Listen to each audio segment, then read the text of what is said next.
महाराष्ट्रातील ताज्या आणि महत्त्वपूर्ण बातम्या पाहण्यासाठी आजच आमच्या रॉयल मीडिया न्यूज चॅनलला सबस्क्राइब करा आणि बेल आयकॉन प्रेस करा। माळशिरस विधानसभेत भाजपच्या राम सातपुते यांचा राष्ट्रवादी शरदचंद्र पवार पक्षाचे उत्तम जानकर यांनी पराभव केला।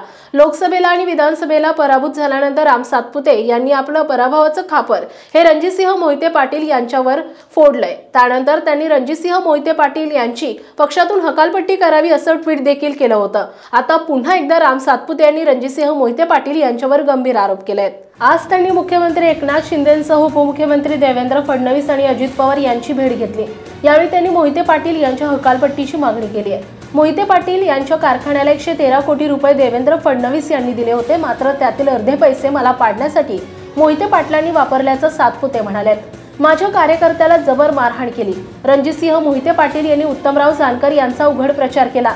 माझी पत्नी ज्या ठिकाणी प्रचाराला गेली तिथे ट्रॅक्टर रस्त्यात आडवे लावून यांनी रस्ता अडवल्याचं देखील सातपुते म्हणाले।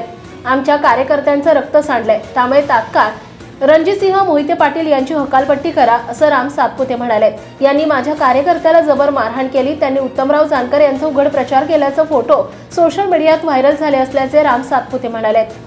माळशिरस विधानसभेत आपला निसटता पराभव झाला। कार्यकर्ता लढला, भल्याभल्यांना लढला। भाजप कार्यकर्त्यांना धमक्या दिल्या, मारहाण झाली। भाजपने ज्या रणजितसिंह मोहिते पाटलांना आमदारकी दिली, साखर कारखान्याला आर्थिक बळ दिलं, संपूर्ण ताकद दिली, त्या रणजितसिंह मोहिते पाटील यांनी पूर्ण ताकदीनं भाजप विरोधात काम केलं। पक्षाच्या पराभवासाठी पैसे वाटले। त्यांच्या कार्यकर्त्यांनी पोलिंग एजंटला धमक्या दिल्या। त्यामुळे रणजितसिंह मोहिते पाटील यांची तात्काळ भाजपमधून हकालपट्टी व्हावी असा घणाघाती आरोप करत राम सातपुते यांनी विधान परिषदेचे आमदार रणजितसिंह मोहिते पाटील यांच्यावर घणाघाती टीका केली आहे। याबाबत भाजपचे माजी आमदार राम सातपुते यांनी काल एक ट्विट देखील केलं होतं। भाजप कार्यकर्त्यांच्या केसाला जरी धक्का लागला तर याचे परिणाम गंभीर भोगावे लागतील। भाजपच्या कार्यकर्त्यांच्या केसाला जरी धक्का लागला तर याचे परिणाम गंभीरपणे भोगावे लागतील असा थेट इशारा भाजपचे माजी आमदार राम सातपुते यांनी मोहिते पाटलांसह विद्यमान आमदार उत्तम जानकर यांना दिलाय। राम सातपुते यांनी मोहिते पाटील कुटुंबावरही सडकून टीका केली आहे। ज्यांना सगळे दिले त्यांनी भाजपला दगा दिला असं सांगत पक्ष याची नक्की दखल घेणार असल्याचं त्यांनी म्हटलंय।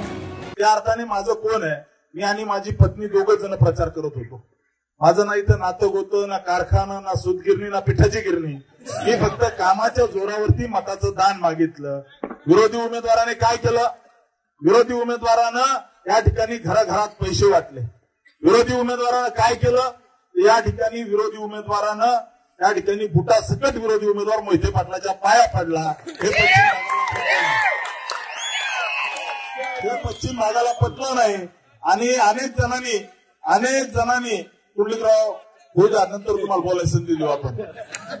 अनेक जणांनी या ठिकाणी आपल्या तालुक्यातल्या एका नेत्याने त्यांना वाटलं महाविकास आघाडीची सत्ता येईल, आपण स्वीकारू उत्तमरावला, आपल्याला मंत्री करतील, आपल्याला पालकमंत्री करतील असं स्वप्न ठेवलं, कपडे शिवून ठेवले की आता आपल्याला शपथ घ्यायची।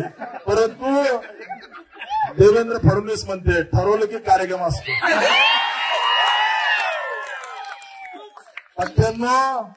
अभी तो पार्टी शुरू हुई है।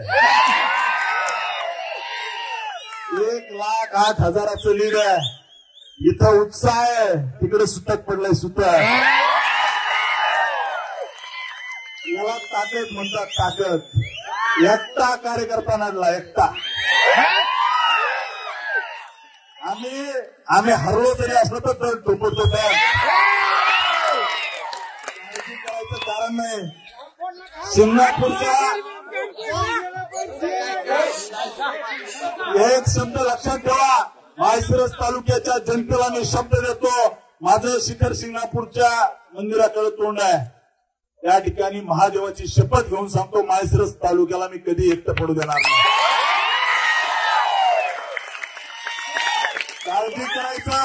काळजी करायचं कारण नाही। यांच्या टोप्याला हे तरणे पांड पोरं पाडतील।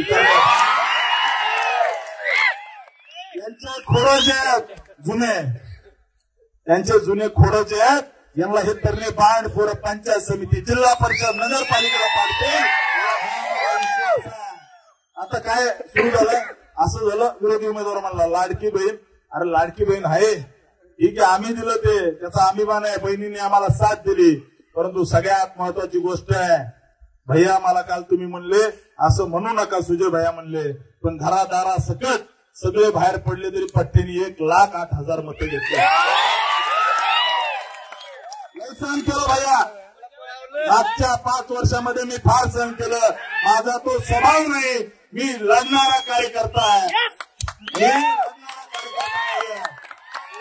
विरोधी उमेदवाराला सांगतो आणि जे कुणी असतील त्यांना सगळ्यांना सांगतो, कार्यकर्त्याच्या केसाला धक्का लागला ना तर हा एका जरी कार्यकर्त्याच्या केसाला धक्का लागला तर मी महादेवाची शपथ घेऊन सांगतो की त्या ठिकाणी तांडव केल्याशिवाय राहणार नाही. आणि जे कुणी समोरचे आहेत त्यांनाही सांगतो, तुमच्या फांद्या आवरा. जर कार्यकर्त्याला दमबाजी केली, कुणाला जर धमकी दिली तर मी फांद्या हाणत नसतो. घोड्यावर घाव घालील. हा राम सातपुते लढणाऱ्या कार्यकर्ता कुणाच्या बापाला घाबरत नाही. काळजी करायचं कारण नाही. वाघ लढून आला, लढून चांगले अंगावर घेऊन आलोय. तुमच्या त्या एक तुम्हाला सांगतो, मी कुणालाही घाबरत नाही. मी लढणारा कार्यकर्ता चळवळी कुणालाही 30 केसेस अंगावर घेऊन इथपर्यंत आलेलो आहे. माझा खरा स्वभाव अजून लोकांना माहित नाहीये. आमच्या कार्यकर्त्याच्या केसाला धक्का लागला तर आम्ही भविष्यामध्ये जशा असतं उत्तर देऊ. आमच्या कार्यकर्त्याचं रक्त सांगलं तर तुम्हाला मी सांगतो की सरकारची काय ताकद असली ती दाखवून देऊ. झाला मित्रांनो, आपल्याला 100% पूर्ण ताकदीने लढायचं आहे. भारतीय जनता पार्टीने या शंकर कारखान्याला 113 कोटी रुपये दिले. हे मला म्हणतात, हे मला काय म्हणले की राम सातपुतेला रात्रीत आमदार केला. याला 10 मिनिटांमध्ये विधान परिषद भाजपने दिली. रात्रीत आमदार केला म्हणले, यांना विधान परिषद 10 मिनिटात आमच्या ह्या भारतीय जनता पार्टीने दिली. हा सहन केला. यापुढे हे सहन करणार नाही. यापुढे सहन करणार नाही. तुम्ही ज्या भाषेत समजाल, तुम्हाला जी भाषा समजते त्या भाषेत हा नरेंद्र मोदी, अमित शहा आणि देवेंद्र फडणवीसचा पठ्या तुम्हाला उत्तर दिल्याशिवाय राहणार नाही. मित्रांनो, मला वाटतं मी का लढू शकलो. आमचा कळमुलीचा कार्यकर्ता संतोष शिरतोडे त्याला आदल्या दिवशी शिव्या दिल्या.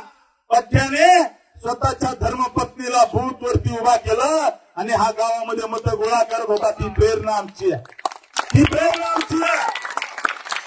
मित्रांनो, या ठिकाणी मी तुम्हाला स्पष्ट सांगतो की आता काही लोक म्हणतील आपला अजित मिळत होता, ते म्हणतील आम्ही मदत केली, हे केली, ते केली. तालुक्याने बघितलंय, सगळ्यांनी घरादारासकट प्रचार केला. पठ्याने तरी 1,08,000 घेतले.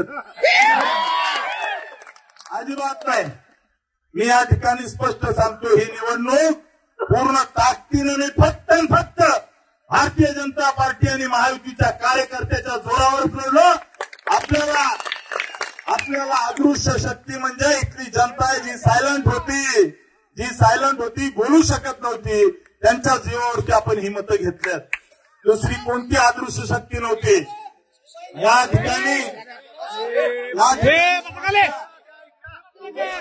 ठिकाणी स्पष्ट आहे मित्रांनो, ज्यावेळेस एक मत असतं.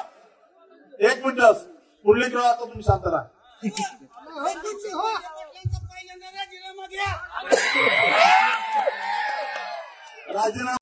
महाराष्ट्रातील ताज्या आणि महत्त्वपूर्ण बातम्या पाहण्यासाठी आजच आमच्या रॉयल मीडिया न्यूज चॅनलला सबस्क्राईब करा आणि बेल आयकॉन प्रेस करा.